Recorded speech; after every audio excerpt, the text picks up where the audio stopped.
Começa agora Me Pega no Colo. Me pega no colo. Olá, eu sou a Fura Benedetti. Eu sou a Cris Cruel e esse é o Me Pega no Colo, o podcast do Mestrado Profissional em Saúde Materno-Infantil da Universidade Franciscana. Na Central Técnica, Alan Carrion e Clenilson de Oliveira. O Me Pega no Colo é desenvolvido na rádio Web UFN. Hoje nós vamos falar sobre o papel da escola no enfrentamento à violência contra a criança. Então, passa o seu café, aqueça a água para o chimarrão, porque para o nosso bate-papo de hoje, nós temos uma convidada muito especial, a enfermeira Regina Santini Costenaro. A Regina, turma, desenvolve pesquisas em escolas com enfoque na promoção de saúde das crianças. Seja muito bem-vinda, Regina. Obrigada. É um prazer te ter aqui, porque a Regina tem muita experiência nessa área. E o tema do nosso encontro de hoje, como a Fran já disse, é o papel da escola no enfrentamento à violência contra a criança. Quer dizer, um tema muito delicado, difícil, né, que a gente vai tocar hoje. Algumas pessoas que estão nos escutando aqui, né, podem se sensibilizar com o tema do nosso encontro, mas que é muito importante. Nós não podemos negligenciar, né? Exatamente. Nós temos que falar com cuidado, com delicadeza, mas falar sobre esse tema. Então, Regina, vamos começar contando aqui. Nós temos muitas formas de violência, algumas violências são mais explícitas e claras, outras nem tanto. Conta para nós o que a gente pode considerar aí nesse rol de tipos, de formas de violência contra a criança. Olá, Cristina e Franceliane. Eu até acho que não são só as pessoas de casa que podem se sensibilizar com o que a gente está falando. Nós, profissionais também, a gente tem que se preparar muito bem emocionalmente, psicologicamente, para falar sobre esse tema e para administrar todas as situações que a gente enfrenta no nosso cotidiano profissional. Então, eu estou muito feliz de estar aqui com vocês hoje, embora o tema, assim, é um pouco tristinho, mas não faz mal, a gente precisa falar sobre isso. E, assim, quando tu perguntas, Cristina, sobre os tipos de violência, a gente pode caracterizar em violência física, violência emocional, violência psicológica e violência... A gente pode ter uma violência patrimonial, que é menos comum com relação à criança. Com né? certeza, E a violência física é aquela que quando a criança apanha, né? Ela toma laço, ela é agredida. Só que, às vezes, esta agressão, ela pode ser velada. Por quê? O que eu já tenho percebido, o que eu já tenho acompanhado de crianças que apanham na cabeça. Por quê? Porque daí não aparece o hematoma, não aparece o machucado, né? E às vezes a gente descobre assim, porque tu vai acarinhar uma cabeça e elas dizem, não toca, tia, que tá doendo. E tu vai ver por que é que tá doendo. E daí o hematoma tá ali embaixo dos cabelos. Tem a violência emocional. A violência emocional, ela pode se caracterizar, a emocional e a psicológica. Às vezes as pessoas acham que são parecidas, né? Mas a psicológica ainda eu acho até um pouco mais grave ainda do que a emocional. Porque a violência emocional é quando a criança ela é humilhada, né? A criança sofre indiferença, né? Ela não ganha o valor que ela deve merecer. E a violência psicológica é a chantagem. E tem vários tipos de chantagem. Ou até, assim, como que a gente vê... Eu vou falar, assim, umas palavras aqui que eu não quero que as pessoas, né, que estão ouvindo se sintam, assim, desagradáveis. Mas, por exemplo, eu escuto, às vezes... as mães falarem assim, nossa, tu não presta, tu não vale nada, né? Melhor que eu tivesse te abortado. E às vezes fala isso para essa criança na frente de outras crianças. Então, vem o que fica no psicológico, sabe? Desta criança. Eu acho que até tu, né, Cristina, como psicóloga, deve já ter visto várias situações referente a isso, que se dói para nós, adultos, escutar isso, eu fico imaginando como fica aquela criança, entendeu? Então, é chantagem, é ameaça de alguma coisa, né? E isso mexe muito com o emocional da criança. E às vezes, assim, ó, quando tu escuta essas mães falarem, parece que às vezes elas gritam, né? O gritar com uma criança não resolve nada. Não resolve gritar com a criança. Só que também é uma maneira, é um tipo de violência. E que às vezes as pessoas não se dão conta disso, né? Ou não se dão conta, ou porque nunca escutaram que isso é um tipo de violência. Então, a gente observa no cotidiano várias situações, né? Que estão expressando o quanto que essa criança, às vezes, está sofrendo velada, né? Ou ela está sofrendo, que está mostrando mesmo o sofrimento. E assim, ó, sobre a violência física, ela não é só de dar laço, né? Ela é de apanhar, é de ser agredida, né? Mas também tem a violência sexual, que daí ela não é nem só física. Ela é física, ela é emocional, ela é psicológica, sabe? Porque deixa marcas horríveis, né, no emocional dessa criança.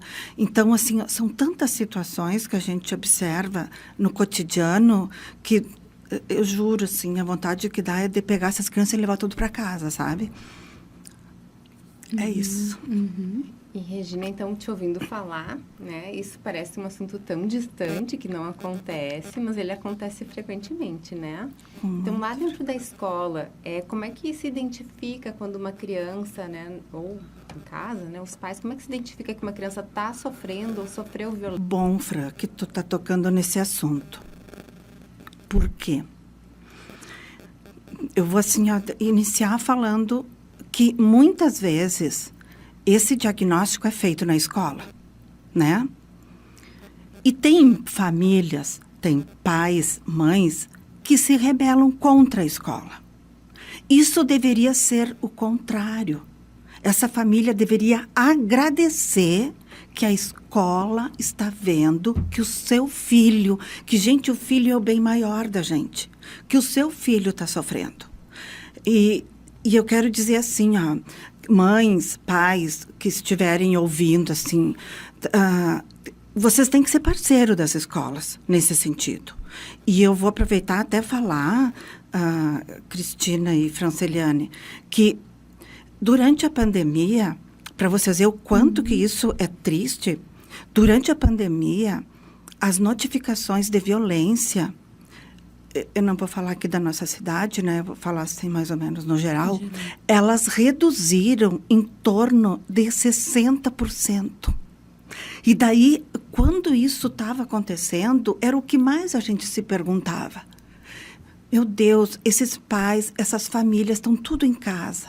É problema financeiro, é o não saia de casa, é o fique em casa. A criança que não aguenta ficar em casa, parecia assim, ó, que dava mais motivos ainda dessa criança sofrer algum tipo de violência. Então, quando esses dados mostraram que reduziu tanto assim as notificações de violência, é que a gente viu o papel da escola nisso. O quanto que a escola salva, o quanto que a escola cuida dessas crianças, das nossas crianças, né? Então, qual é o papel da escola nisso? Porque pode acontecer assim, ó, eu não quero me envolver, então eu não quero saber. Mas, graças a Deus, as escolas não fecham os olhos. As escolas levam adiante, como que elas observam? É aquela criança que está muito quieta, muito introspectiva, a criança que muda de comportamento muito rápido, né? Ela era uma criança amável, ela passa a ser uma criança agressiva. Ou ela era uma criança mais quieta, mais concentrada, e ela passa a ser uma criança que quer chamar a atenção de tudo e de todos. Né? Outras coisas assim que a gente observa, por exemplo, tem crianças que, isso já aconteceu comigo, sabe? Tem crianças assim que é calor e ela ela está indo na aula com uma gola alta. Uma roupinha mais fechada. Uma roupinha mais fechada. E quando eu fui abraçar essa criança, que eu perguntei se não estava com calor, eu baixei assim e estava um sinal de uns hematoma no pescoço. E daí eu disse, o que foi isso? Né? Porque eu me assustei. Quer dizer, se a gente não se dá conta que aquela criança está se protegendo demais com as vestes, a gente também não vai conseguir fazer o diagnóstico. Com as vestes, que eu digo assim, excesso de roupa, essas coisas. Daí ela conta ontem, fulano, não vou falar aqui, né? Quis me machucar. Me machucar. E eu perguntei por quê? Porque estavam escutando o jogo lá em casa e eu estava fazendo barulho. Então, o quanto que os professores, eles têm que estar preparados para fazer esse diagnóstico. Então, aquela criança que está quieta, que está lá num canto, que não fala, que não se manifesta, que não expõe sua opinião, o que está acontecendo com ela? Porque eu sempre digo assim, ó, são esses que a gente tem que chamar mais atenção, que tem que saltar aos nossos olhos, né? Muitas vezes é a criança que não incomoda, né? Isso, ela não exatamente. É a criança que não incomoda. Por quê? Porque a gente, às vezes, se preocupa mais com aqueles que não param quietos.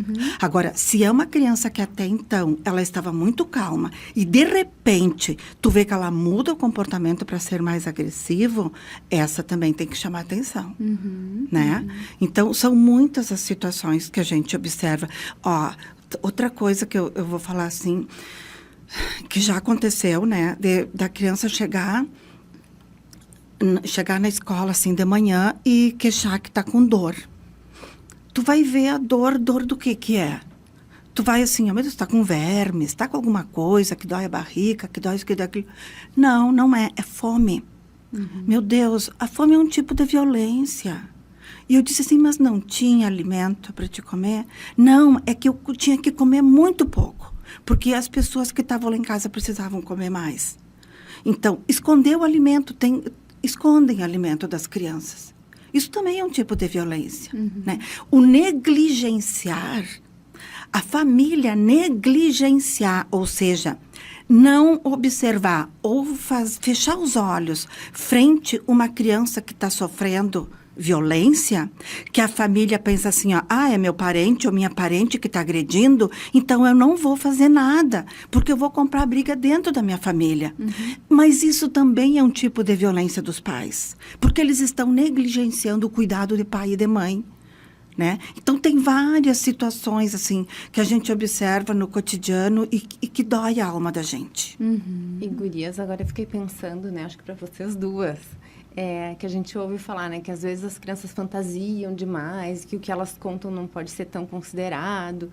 Então, como é que a gente também observa, né, e como é que a gente age nesse tipo de situação que a criança traz a experiência dela, né, e nem sempre é acreditada? Eu vou colocar, mas a Cristina depois ela pode, inclusive, complementar como psicóloga até. Eu vejo assim, ó, Fran, que o porquê que a criança está falando aquilo, né? A criança começa a fantasiar, é normal, tem muita criança, a maioria das crianças, elas fantasiam. Mas se tu vê que uma criança está sempre fantasiando, tu vai, assim, dar crédito e vai ver, é fantasia. Mas quando chega uma criança que até então nunca te apresentou nenhum sinal e começa a ter fantasiar. E daí tem uma coisa, assim, ó, que eu, assim, lendo muito, estudando, que eu aprendi muito com isso, é tu não induzir uma conversa com essa criança, mas tu escutar o que ela... Porque se tu for perguntar assim, ó, te machucaram? Tu já está dizendo para ela que e daí ela vai ter que responder, sim, te machucaram, entendeu? Agora, se tu perguntar, mas o que está acontecendo contigo? Perguntas mais amplas que ela possa te falar, tu não vai mascarar a resposta dela, né? Então, isso também é um cuidado que eu tenho, assim, ó, eu tenho muita disciplina com relação a isso, quando eu estou falando com crianças e adolescentes, quando eles me perguntam certas perguntas, assim, que eles fazem que não é concebível para aquela idade. E daí eu não respondo, eu pergunto, por que é que tu quer saber? Entendeu? E daí tu vai ver o que ela vai te dizer, sabe? Se tá, eu vou trazer um exemplo bem simples, assim, ó. Uma criança de 8, 9 anos perguntar assim, ó, com 8, 9 anos pode engravidar? Mas por que tu quer saber se pode engravidar? Entendeu? E daí vem toda uma história por trás, né? Ou outra pergunta, sabe? Que já mais de uma vez, assim, ó, fizeram. É normal o adulto brincar de sexo com criança? Né? Ou brincar de coisas sexuais, eles usam isso. De coisas sexuais com criança? Mas por que tu quer saber? Né? Aonde tu viu isso? Né? Porque se tu começa a responder de imediato, tu pode estar interferindo na resposta desta criança, né? E coisas, às vezes, que de repente ela quer chamar atenção de alguma coisa e daí ela completa o pensamento dela, né? Não sei. Concordo, Regina, com toda a tua exposição. E eu, pensando nessa questão do fantasiar, né? Eu acho que a gente pode partir do pressuposto de que qualquer coisa que a criança comunica e que nos remete a uma situação de violência já merece a nossa atenção. Então, já merece um acompanhamento mais próximo dessa criança. A gente não precisa tomar como verdade imediata e absoluta, mas passar a conviver de forma mais próxima com essa criança, passar a acompanhar a família, ou realizar visita, ou chamar os pais. Enfim, tem várias formas de acompanhar de forma maneira mais próxima, né? E, de fato, isso que a Regina falou é muito importante. Quando a gente pergunta para a criança muitas coisas, a criança, olha só, ela está interessada em nos responder. Então, se ela não tiver uma resposta para te dar, ela vai produzir uma resposta. Então, tem criança que estabelece isso, que a gente chama até de uma falsa memória. E ela vai detalhando, e se a gente vai perguntando em detalhes, ela vai detalhando mais.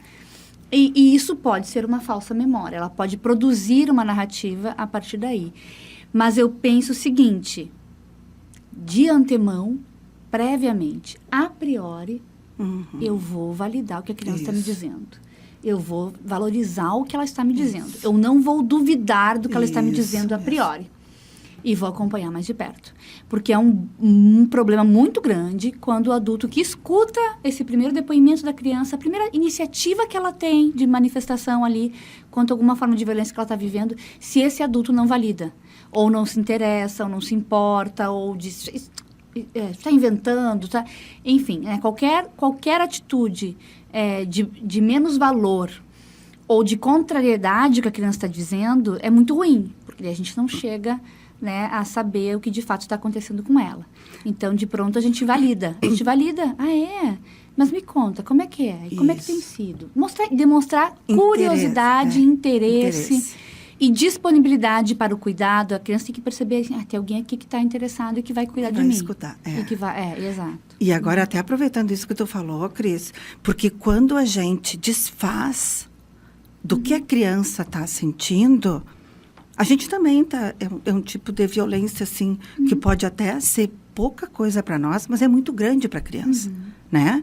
Quando a criança demonstra algum tipo de sofrimento, não, isso não é nada, já vai passar. Como não é nada, já vai passar? Não é nós que estamos sofrendo, é ela, né? Então, acho que isso aí também mostra, né, o cuidado que a gente tem que ter, né, com essas crianças. E nós estamos falando agora sobre, então, enfrentamento, o papel da escola no enfrentamento à violência contra a criança. E eu pensei agora, Regina, muitas vezes a escola também é um ambiente onde a violência acontece. Isso. Então, a escola, ela tem essa dupla dimensão, né? O enfrentamento da violência intrafamiliar ali, algo que ela perceba, ou comunitária, algo que acontece fora da escola e que é identificado pelos professores ou pela equipe diretiva, enfim, pela coordenação da escola. E também tem um enfrentamento da doença da violência. Da violência, que é uma doença dentro da escola, né? Exato. Então, isso aí agora nós tivemos até um caso, né, há pouco, que saiu na mídia. Por exemplo, assim, ó, as crianças que sofrem bullying, as crianças que são, como é que eu vou dizer assim, ó, deixadas de lado, né? Porque o quanto que às vezes os professores intervêm nisso, né? O racismo. infelizmente, existem muitas crianças que não têm discernimento, né, do que é, e às vezes ofendem, e aquela criança que está sofrendo a ofensa, ela parece que tem muito mais discernimento do que aquela que está ofendendo. Por exemplo, assim, ó, a gordinha, né, a balofa, sabe? A criança que está mais gordinha, ela sente. Agora, para aquela que está falando, mesmo sendo criança, né? E isso vem dos pais ajudar a orientar. Que, então, eu vejo... Tanto quem violenta quanto quem sofre. Exatamente. Porque não é porque a criança tu pode, assim, deixar que fale o que quer. Não, isso tem muito a ver com o berço, como é que é na casa. E isso também, Cris e Fran, a gente vê o quanto que os professores têm esse cuidado, porque às vezes nos intervalos nos recreios, né? Tem às vezes 2, 3 professores no pátio. Circulando, cuidando. Entende? Então, a gente vê também esse tipo, aquela criança que ninguém quer, ó, a criança que é mais humilde, às vezes por ser vestir diferente, né? Eu vejo que deixam de lado, né? A criança que não tem uma mochila bonita, que tem uma mochila mais humilde, às vezes ela é deixada de lado. Então, ali entra também o papel da escola de falar sobre essas diferenças, né? Todas as formas de exclusão. De exclusão, esse é o termo. São exatamente. Isso mesmo. Tá ótimo, Regina. Foi muito bom conversar contigo, viu? Ai, chiquérrimo, vocês Regina. que são maravilhosas! Se o pessoal de casa sabe, eu vou falar para vocês. Eu tenho aqui, a gente está aqui, a Cristina, vocês não conhecem, mas ela é uma psicóloga linda, maravilhosa, ela é 10, ela é 1000 por dentro e por fora. E a Franciliane é uma nutricionista top! Ela é assim, ó, de um semblante, de um sorriso. Elas são maravilhosas. Então, vocês que estão sempre escutando esse podcast Me Pega no Colo, ajudem a divulgar aí. Porque essas são 2 doutoras, as autoridades que estão aqui. Né? Eu também sou doutora, chiquérrima. Mas elas também são doutoras A chiquérrimas. gente falou chiquérrima porque é a fala dela. É a minha fala, eu que fico dizendo que eu sou isso aí. chiquérrima. Essa Elas é uma também marca, são. É uma marca da Regina, o chiquérrimo e esse carinho que ela tem por todo mundo. Ai, vocês Muito que são. obrigada, Regina. Ai, eu que agradeço a oportunidade de estar aqui com vocês.